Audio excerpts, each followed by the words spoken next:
Hello दोस्तों, मैं अमरिंदर आनंद आप लोग को फिर से आपके अपने YouTube channel study with Amarinder पर स्वागत करते हैं।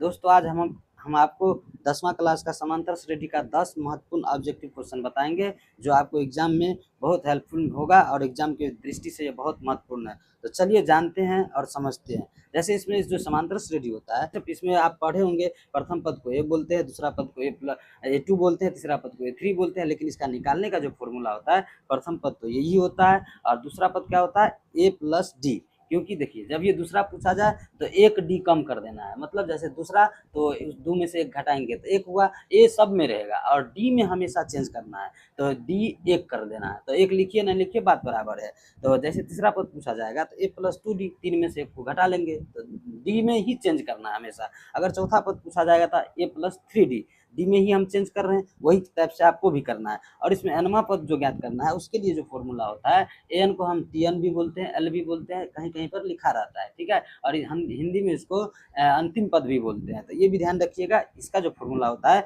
ए plus n minus one into d होता है, ठीक है। उसके बाद जो है योगफल, मतलब योग का जो फॉर्मूला होता है उसको एस एन बोलते हैं। एस एन का फॉर्मूला दो होता है, एक होता है जो एस एन इक्वल टू होता है n by two into two a plus n minus one into d, और दूसरा भी ये भी फॉर्मूला होता है कि n by two into a plus l. देखिए यहाँ पे एल क्या है, अंतिम पद है, इसी को एल बोलिए, चाहे टी एन बोलिए, चाहे ए एन बोलिए, तीनों सेम बात है, ठीक है। तो चलिए आज का क्वेश्चन हम आप लोग के सामने शुरू करते हैं। जैसे पहला क्वेश्चन है आपका कि समांतर श्रेणी 2 7 12 का 10वां पद क्या होगा। इसमें क्या पूछा गया है, 10वां पद निकालना है। तो एक बात बताइए 10वां पद क्या होगा। 10वां पद के लिए ये 10वां पद पूछा गया है ना, तो 10वां पद के लिए फॉर्मूला क्या होता है, ए प्लस न डी होगा, क्योंकि 10 में से एक को घटा लेंगे तो न डी होगा। और इसमें जो ए तो पता है, ए क्या है, यहाँ पे 2 है। और डी निकालने के लिए क्या फॉर्मूला होता है, ए2 माइनस ए1, मतलब अगला अगला माइनस पिछला, मतलब अगला माइनस पिछला का ये मतलब हुआ कि 12 में से 7 भी घटाएंगे तब भी अगला में से पिछला घटा रहे हैं, और 7 में से 2 को भी घटाएंगे तब भी अगला में से पिछला को ही हम घटा रहे हैं। तो इतना डी का सिंपल फॉर्मूला याद रखना है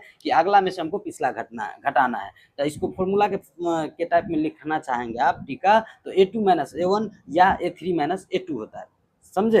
तो इसमें देखिए ए दिया हुआ है कितना, इसका सॉल्यूशन आपको हम नीचे में करके रखे हुए हैं, आपको हम सॉल्यूशन समझाते हैं, ठीक है। चलिए देखिए सही उत्तर क्या है, बी है। बी 47 कैसे आया, यहाँ देखिए हम आपको क्या बताए थे कि प्रथम पद को ए बोलते हैं, ए दिया हुआ है आपका 2, और सार्वंतर डी बोलते हैं। डी का फॉर्मूला क्या होता है, ए2 माइनस ए1, ए2 क्या है 7 माइनस 2, ए1 क्या है 2, तो दोनों को घटाएंगे तो 5 आएगा। एन एन बराबर कितना दिया हुआ है, 10 दिया हुआ है ना। आपको बोले थे ना जो पद निकालना है, जितना जब ये पदों की संख्या बोला जाए तो आपको समझना है कि एन है, ठीक है। और जब ये लास्ट या अंतिम पद लिखा रहे तब वो समझना है कि ए एन है, ठीक है। तो इसमें क्या कौन सा फॉर्मूला लगाएंगे, क्योंकि एन तो दे दिया है तो इसका निकालना है ए एन। एन निकालने का फॉर्मूला क्या है, a plus n minus one into d, ये आप लगा दीजिए। और नहीं तो डायरेक्ट फॉर्म में आप जो है एन का वैल्यू यहाँ पे पुट भी नहीं करेंगे तब भी आंसर आ जाएगा। ए 10वां पद निकालेंगे, ए प्लस नौ डी, तो ए प्लस नौ डी क्या होगा, ए की जगह पे 2 रखिए और प्लस 9 की जगह पे फॉर्मूला में 9 होता है और डी आया हुआ है आपका 5, तो क्या हो जाएगा 9 पंचे 45, 45 में 2 जोड़ेंगे तो 47। इस तरह से आपका आंसर क्या हो जाएगा,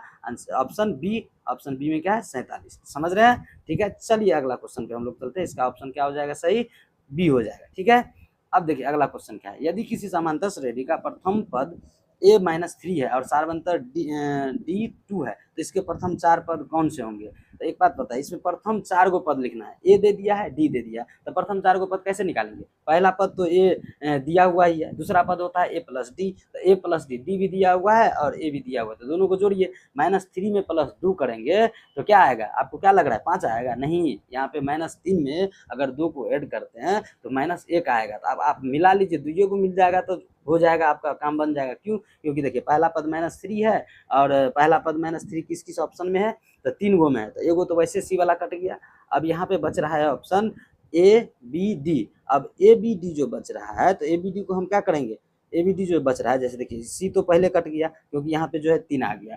अब बचा है ऑप्शन ए बी डी, तो ए बी डी में क्या होगा, देखिए ए में क्या है -3 है, अभी डी निकाले थे तो कितना आया था -1 आया था, तो इसके अनुसार ऑप्शन आपका ए सही हो जाएगा। कौन सा ऑप्शन हो जाएगा, ए, ठीक है।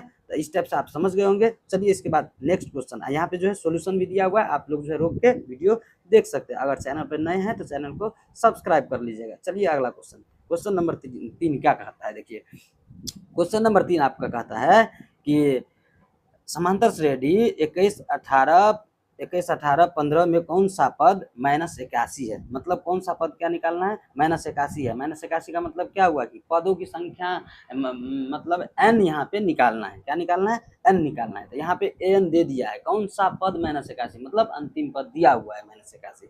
तो यहाँ पे जो है आप फॉर्मूला लगाएंगे an का। क्यों? क्योंकि a तो दिया हुआ है 21 और d हो गया है डी कैसे निकालते हैं? अभी आपको हम बताए थे, अगला में से पिछला को घटा क्या था, 18 में से 21 को घटाएंगे तो -3 आएगा, डी आ जाएगा -3, जो कि यहाँ पे सॉल्यूशन में आपको लिख के बता दिए हैं। और एन है -81। अब सूत्र से क्या होता है, एन का फॉर्मूला होता है a+n-1 इंटू डी। ये फॉर्मूला से आपका जो है एन का वैल्यू कितना आ जाएगा? 35। तो इस टाइप से इसका ऑप्शन कौन सा हो जाएगा? 35। ऑप्शन नंबर 20 का जो है करेक्ट आंसर हो जाएगा। ठीक है, समझ रहे हैं ना? तो चलिए अब अगला क्वेश्चन पे चलते हैं। अगला क्वेश्चन क्या है कि क्या संख्याओं की सूची 5, 11, 17, 23 एक समांतर श्रेणी एपी है? यदि हाँ तो सार्वंतर ज्ञात कीजिए। देखिए, एपी में रहने का मतलब हुआ कि डिफरेंस सबका सेम होना चाहिए। तो जैसे डिफरेंस देखिए, 5 से 11 गए तो 5 से 11 गए तो इसका मतलब क्या? 6 का अंतर है। फिर 11 से 17 जाएंगे तो फिर 6 का अंतर है, और फिर 17 से 23 जाएंगे तो फिर 6 का अंतर है। तो मतलब क्या हुआ कि ये एपी में है। तो क्या लिखेंगे? हाँ। तो यहाँ पे जो है ऑप्शन देखिए, आप ऑप्शन में जो है यहाँ पे नहीं लगा हुआ है, तो ये तो पहले कट गया। यहाँ पे हाँ हाँ सब में लगा हुआ, लेकिन सार्वंतर 6 है, किसी में 5 है, किसी में -6 है, तो उसको चेक करना है। तो उसको कैसे चेक करेंगे? अभी आपको बताए थे, डी निकालने का फॉर्मूला क्या होता है? अगला घटे माइनस पिछला, मतलब अगला में से पिछला को घटाइए। तो 11 में से 5 को घटाएंगे तो आपका आएगा 6, न कि -6। तो इसका ऑप्शन क्या हो जाएगा? ऑप्शन नंबर कहाँ पे है इसका? सार्वंतर 6 है। इसका ऑप्शन क्या हो जाएगा? सी। चलिए इसका सोल्यूशन देखते हैं, आपको सोल्यूशन बताते हैं। देखिए, सोल्यूशन में भी वही किया हुआ है, आप जो है वीडियो रोक के आप देख सकते हैं। इसी तरह से चलिए अगला क्वेश्चन नंबर 5 क्या है? यदि किसी समांतर श्रेणी का तीसरा पद 5 है और सातवां पद 11 है तो उसका सार्वंतर ज्ञात करें। देखिए, इसको जो है इक्वेशन बना के बनाना पड़ेगा। क्यों? क्योंकि तीसरा पद दिया हुआ है। तो तीसरा पद का फॉर्मूला क्या होता है? आपको बताए थे ना कि तीसरा पद का फॉर्मूला क्या होता है? a+2d। क्या हो जाएगा? a+2d। यहाँ a+2d किसका हो जाएगा? और a+2d दिया हुआ कितना? 9 नहीं 5 दिया हुआ है। फिर उसके बाद जो है नौवां पद सातवां पद a+6d। सातवां पद का फॉर्मूला क्या होगा? a+6d बराबर कितना? 9। अब ये इक्वेशन फर्स्ट हो गया, ये इक्वेशन सेकंड हो गया। अब तो आप जो पढ़े होंगे लीनियर इक्वेशन 2 चर वाले रैखिक समीकरण। अब उस फॉर्मूला से आप ए और डी का वैल्यू निकाल लीजिए, और उसके बाद क्या बोला है? डी निकालना ही है, डी का वैल्यू निकाल लीजिए, आपका आंसर आ जाएगा। ठीक है, देखिए जहाँ जैसे यहाँ पे हल करके आपको हम बता दिए हैं। यहाँ जो है डी का वैल्यू कितना आएगा? 1। अब 1 जो है किस ऑप्शन में है? आपका ऑप्शन नंबर ए इसका करेक्ट आंसर हो जाएगा। ठीक है, समझ रहे हैं ना? चलिए इसी टाइप से अगला क्वेश्चन नंबर 6 पे चलते हैं। देखिए, समांतर श्रेणी 10, 7, 4 का 30वां पद क्या है? यहाँ भी देखिए ए दिया हुआ है और डी निकालना है। डी का फॉर्मूला क्या बताए थे? अगला घट्टे माइनस पिछला, अगला घट्टे माइनस पिछला। तो 7 में से 10 जाएगा तो -3 होगा। ये नहीं कि 10 में से 7 घटा दीजिएगा, 10 में से 7 घटाइएगा तो आपका 3 आ जाएगा, जो कि गलत हो जाएगा। देखिए यहाँ पे निकाल के भी बता दिए हैं। तो उसके बाद क्या निकालना है? 30वां पद मतलब A30। A30 के लिए an का फॉर्मूला की जरूरत नहीं है, उससे भी निकाल सकते हैं, लेकिन निकालना नहीं है। A30 का फॉर्मूला लगाएंगे a+29d। अभी आपको बताए थे कि एक डी में जो है ना एक कम करके डी लगा देना है, वो हो जाएगा फॉर्मूला। ठीक है, तो इस टाइप से इसका निकालिएगा। तो इसका आंसर कौन सा हो जाएगा? -77, जो कि ऑप्शन आपका ऑप्शन कौन सा है? बी इसका करेक्ट आंसर हो जाएगा। यहाँ पे सॉल्यूशन आप देख सकते हैं। ठीक है, इसी टाइप से चलिए फिर अगला क्वेश्चन देखते हैं।